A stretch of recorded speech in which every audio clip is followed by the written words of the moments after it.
Tu rêves de liberté sur deux roues mais tu ne sais pas par où commencer.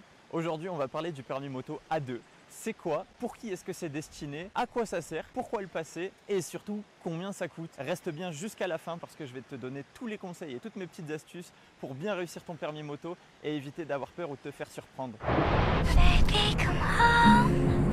I need you to hold me, 'cause it's getting cold, and it's getting stormy. These nights I'm alone, but my one and only picks up the phone and tells me she's never coming home. Le permis moto A2, c'est le passage obligatoire quand tu débutes à moto et que tu veux te lancer sur les routes. Le permis A2, il est réservé à toutes les personnes qui ont plus de 18 ans et ta puissance sera limitée à 47 chevaux et demi ou 35 kW, ça dépend en quel type de puissance tu parles. Tout ça pour te dire que si jamais tu rêves d'une grosse cylindrée, tu devras prendre ton mal en patience, attendre 2 ans pour pouvoir passer le permis A ou alors tout simplement prendre une monture adaptée au permis que tu possèdes. Qu'est-ce qu'il te faut pour t'inscrire au permis moto A2? C'est tout simple, tu as juste besoin d'avoir 18 ans et de trouver une moto-école près de chez toi, dans le coin ou même un petit peu plus loin si tu es prêt à faire de la route pour y aller. Et tu vas sûrement te demander pourquoi est-ce que tu devrais passer le permis moto A2? Parce que le permis moto A2, c'est le passage obligatoire pour tout motard qui veut commencer le deux roues. Et c'est un moyen plutôt sûr de ne pas te mettre en danger avec une moto trop puissante, avec de trop grosses cylindrées dès le début. Ça te laisse le temps progressivement d'aller à ton rythme, de trouver chaussures à ton pied, de trouver ton style de conduite, que ce soit de l'hypersport à vouloir tailler en angle droit n'importe quel virage ou alors juste un petit moyen de déplacement sympa pour aller chercher ton pain le samedi matin. Déjà une moto de 47 chevaux et demi, ça envoie vraiment du lourd et ça peut même suffire à te faire tes premières petites frayeurs croisant mon expérience. En moto, la protection, c'est l'essentiel. Tu en as besoin et c'est même conseillé, pour certains points, obligatoire de te protéger comme il faut, avec certaines normes de protection et un certain équipement adéquat. Alors de quoi tu vas avoir besoin pour passer ton permis moto? Déjà dans un premier temps, tu vas avoir besoin d'un casque homologué avec les bandes réfléchissantes. Pour ma part, je te conseille un casque intégral, c'est ce qui sera le mieux et le plus sécurisant en cas de chute ou même en cas de protection au vent, parce que oui, il faut y penser, quand tu roules à moto, tu te prends du vent dans le visage et partout sur le corps. Je te donne un petit conseil, si jamais tu veux porter un casque intégral mais que tu n'aimes pas trop le confort d'un casque, n'hésite pas à mettre une petite cagoule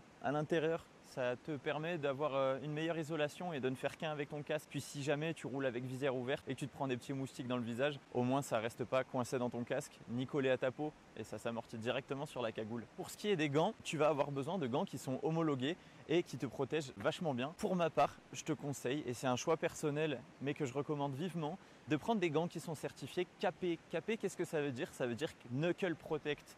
Ça te protège les phalanges en cas de choc, en cas de chute ou même d'abrasion. Je te le recommande vivement parce que les mains c'est super important et ça serait énormément dommage de perdre l'usage parce que tu n'as pas pris des gants adéquats. J'utilise des gants Alpinestar qui sont simili cuir avec pas mal d'aération. Ils sont prévus pour l'été mais ils passent très bien en hiver et lorsque le temps se refroidit, franchement ça passe nickel. Pour ce qui est du haut du corps, moi je te conseille une veste avec protection intégrale et dorsale. Pour ma part, j'ai choisi une petite veste assez légère, bien qu'elle paraisse épaisse, mais dedans tu as ta dorsale et tu as épaule et protection de coude. Et croisant mon expérience, la dorsale c'est vachement utile et la protection, faut vraiment pas négliger ça. Franchement, pensez-y les gars, c'est super important. Je te conseille aussi de t'équiper de chaussures qui montent au-dessus de la cheville. Alors pas forcément besoin de chaussures moto pour passer le permis. L'auto-école te demandera probablement de t'acheter des chaussures juste de marche ou un petit peu renforcées mais qui montent au-dessus de la cheville. C'est mieux, ça te protège en cas de chute. La malléole c'est super important, on en a grave besoin, tu t'en rends pas compte mais tu verras le jour où tu te feras mettre 6 plaques avec plein de vis partout et que tu pourras plus bouger ta cheville, tu seras un petit peu dégoûté de ne pas avoir pris ces petites chaussures avec protection sur le côté. Pour ma part, je suis équipé avec des bottes Alpinestar qui vont avec le pantalon. Bottes avec protection malléole, renfort au niveau du talon, de la pointe du pied et tout ça, c'est super important. L'auto-école peut aussi te demander un pantalon. Alors, ils ne vont pas te demander spécifiquement un pantalon moto, ils vont plutôt te conseiller un jean qui ne remonte pas quand tu lèves les genoux parce que ça peut être super embêtant quand tu passeras tes vitesses de se prendre de l'air sur les chevilles, c'est vraiment pas conseillé. Équipe-toi d'un pantalon moto. Alors c'est un petit budget, plus de 150 € pour un pantalon, j'avoue que ça fait cher, donc essaye de trouver un jean ou un pantalon cargo assez renforcé et qui ne craint pas trop les flammes si on ne sait jamais, pour éviter tout type de brûlure. Je suis aussi parti sur un pantalon Alpinestar Missile V1, donc c'est un pantalon plutôt typé été, bien que ça soit un cuir, mais il est assez aéré au niveau de l'entrejambe, derrière les mollets, et il a les sliders, les protège-hanches, etc. Donc franchement, c'est plus que correct. Et le permis A2, combien est-ce que ça coûte? Alors, c'est simple, le permis A2, ça va varier entre 600 et 1500 euros. Ça dépend déjà de la moto-école dans laquelle tu vas. Il faut se dire aussi que le permis moto, ce n'est pas juste le prix du permis. Tu as aussi pas mal de choses à prendre en compte, notamment ton équipement moto que je viens de te citer. Il faut compter environ de 400 à 600, 800 euros, tout dépend de l'équipement que tu prends. Mais donc il faut savoir du coup que tu vas payer ton permis moto en moyenne 700 euros sans l'équipement. 700 euros, qu'est-ce que ça comprend? 700 euros, ça comprend 20 heures de formation avec ton moniteur de moto-école sur plateau et sur circulation. Et il faut bien penser du coup, les frais d'inscription au passage de l'examen du code de la route sont à tes frais. Donc ça tourne en moyenne aux alentours de 30 euros, ce qui n'est pas excessif. Mais il ne faut pas le rater plusieurs fois parce que ça va commencer à faire cher et on ne va pas se mentir que c'est déjà pas donné de rouler à moto. Alors si en plus tu dois payer 30 euros 5 ou 6 fois d'affilée, c'est pas gratuit, ça fait mal un petit peu au portefeuille. Un petit conseil que je peux te donner, franchement le code de la route moto, sèche-le, tue-le le plus rapidement possible parce que c'est une partie qui est vraiment pas marrante et ni amusante. C'est un peu comme le code de la route voiture avec les leçons et les équipements de moto en plus, et c'est des choses qu'il faut connaître et à prendre en compte, toutes les normes, toutes les certifications, etc. C'est des choses qui ne s'inventent pas et il faut l'apprendre. En combien de temps est-ce que tu pourras obtenir ton permis moto? Alors ça dépendra de toi, ça dépendra de ta moto-école, mais il faut compter en moyenne entre 1 et 4 mois, tout dépend de l'espacement de tes leçons, de si tu obtiens ton code moto rapidement. Donc pour les étapes, tu as ton code moto à passer. Pareil que le code voiture, il faut faire moins de 5 fautes. Donc c'est 40 questions que tu vas passer. Face à une petite tablette, tu dois y répondre, etc. Enfin, le code de la route classique. Tu as le plateau. Le plateau moto, qu'est-ce que c'est? C'est l'apprentissage de la maîtrise de ta moto à basse et moyenne vitesse, donc avec un passager et sans passager. Et ensuite, tu as les épreuves de circulation. La circulation, qu'est-ce que c'est? C'est la conduite en réel, donc avec d'autres automobilistes, d'autres motocyclistes. Et donc, tu vas apprendre à conduire avec d'autres usagers sur la route. Et un petit conseil, si tu as la chance de pouvoir le faire, prends des leçons vachement rapprochées, ça te permettra de ne pas perdre le rythme et de toujours être assidu. On va t'en parler souvent, mais le regard, c'est super important à moto. Là où tu vas regarder, c'est là où tu vas aller. Tu penches la tête à gauche, ta moto va suivre toute seule, sans même que tu aies besoin de forcer ou d'insister. Si tu forces ou que tu insistes, c'est que tu mets en contrainte ta moto ou que tu ne regardes pas assez loin. Porte ton regard loin et aie toujours la tête mobile. Un petit conseil, ne prends pas la route si tu as le cou bloqué parce que là, tu ne vas pas t'en sortir. En tout cas, retiens bien quelque chose. Sache que le permis moto, ça va être loin d'être une étape facile. Tu peux avoir certaines facilités, mais ce qu'il va te falloir, c'est de l'assiduité et franchement beaucoup d'attention. Et comme je te l'ai expliqué, beaucoup de portance sur le regard, c'est super important. Si tu es une fille et que tu veux te lancer dans le permis moto, franchement, n'aie pas peur. Tout le monde peut y arriver. Vraiment tout le monde, même si tu es de petite taille ou de faible corpulence, ça ne pose pas de problème. Tu peux même en faire une force, porter ton faible poids sur la moto. Ça te permettra de ne pas galérer au lent, de jouer juste avec l'embrayage et pas forcément d'avoir l'accélérateur à gérer. Tu peux en faire une force. Il ne faut pas oublier qu'une moto, ça reste quand même un objet qui est dangereux et qui est lourd. 200 kg pour certains modèles, voire 230 pour les modèles un tout petit peu plus costauds. Il ne faut pas oublier que ça reste quand même quelque chose de lourd et de dangereux. En tout cas, si tu as plein de questions à me poser, je me ferai un plaisir de t'y répondre dans l'espace commentaire ou alors tout simplement sur mon Instagram qui va s'afficher là ou mon TikTok juste ici. J'espère franchement que j'aurai su te convaincre, que tu vas nous rejoindre sur les routes à partir de cet été ou l'été prochain. N'oublie pas que la moto, c'est un outil de plaisir, mais c'est aussi quelque chose de dangereux et il faut vraiment faire attention à ça. Le danger, c'est pas forcément toi, c'est surtout les autres automobilistes autour de toi qui peuvent en avoir rien à faire de ta petite tête. Du coup, fais super attention, anticipe toujours le moindre mouvement, vois dans le futur.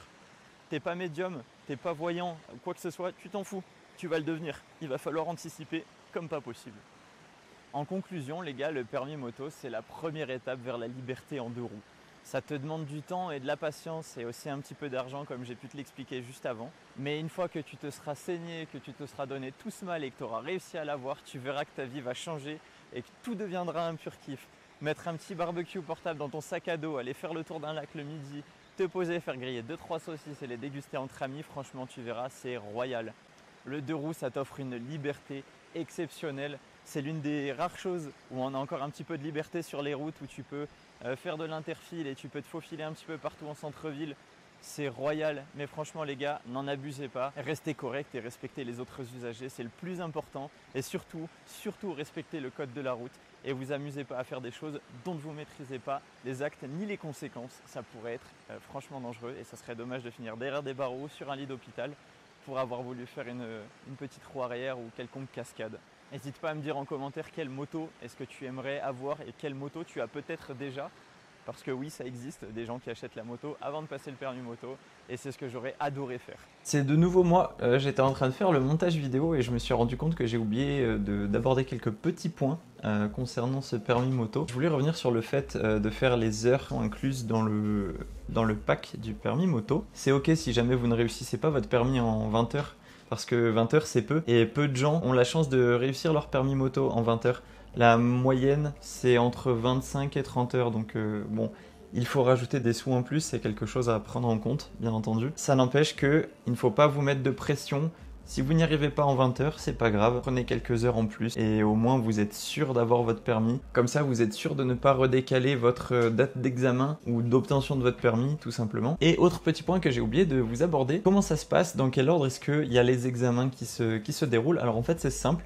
Une fois que vous avez fait vos 20 heures, que votre moniteur vous sent prêt aussi, vous pouvez aller du coup à l'examen pratique du plateau moto. Vous avez 2 essais pour réaliser ce plateau moto. Si vous échouez aux 2 essais, malheureusement, il vous faudra le recommencer. A noter que dans ce plateau moto, vous avez le droit de poser maximum 3 fois votre pied par terre. Au 4e, vous devez recommencer votre série de plateaux, mais vous ne recommencez pas l'exercice que vous avez échoué, vous le recommencez entièrement. Et vous n'avez que 2 essais au total, donc l'essai initial et un nouvel essai au cas où vous vous êtes trompé ou alors quelque chose comme ça, et c'est à prendre en compte parce que c'est éliminatoire. Sachez aussi que si jamais vous échouez votre plateau moto, vous devez le recommencer, mais à une date ultérieure. Du coup généralement c'est 1 à 2 semaines plus tard, peut-être moins si vous avez de la chance, mais étant donné que le permis moto on le passe pendant les périodes estivales, il y a de fortes chances que toutes les dates soient prises et que vous n'en ayez pas avant 1 à 2 semaines. Une fois votre plateau obtenu et en poche, vous serez convoqué à faire l'épreuve en circulation. Mais dites-vous quelque chose, si vous réussissez votre plateau moto, le permis moto vous l'avez dans la poche, ça sera vraiment le plus dur qui sera passé. La circulation, si vous ne faites pas de refus de priorité et que vous ne grillez pas de feu rouge ou quelque chose comme ça, vous l'avez. La moto, ça se conduit très facilement, c'est très intuitif. Et puis en plus, si vous avez déjà la chance d'avoir le permis voiture, ça vous fait un bagage en plus et vous savez comment vous comporter sur la route. J'espère que j'aurai réussi à répondre à toutes tes questions et à toutes tes interrogations. En tout cas, si tu as des questions à me poser, n'hésite pas à me bombarder dans l'espace commentaire. Je me ferai un plaisir de te répondre.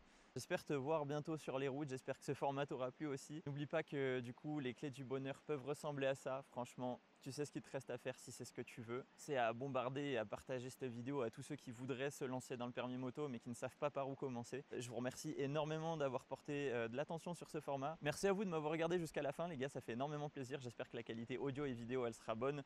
Et si ce genre de vidéo, si ce genre de format vous plaît, n'hésitez pas à me le faire savoir dans l'espace commentaire juste en dessous. Et je me ferai un plaisir de vous lire et de vous répondre. Sur ce, merci énormément les gars, c'était Gouchy. J'espère que ça vous a plu. Et ride safe, à bientôt sur les routes. Ciao.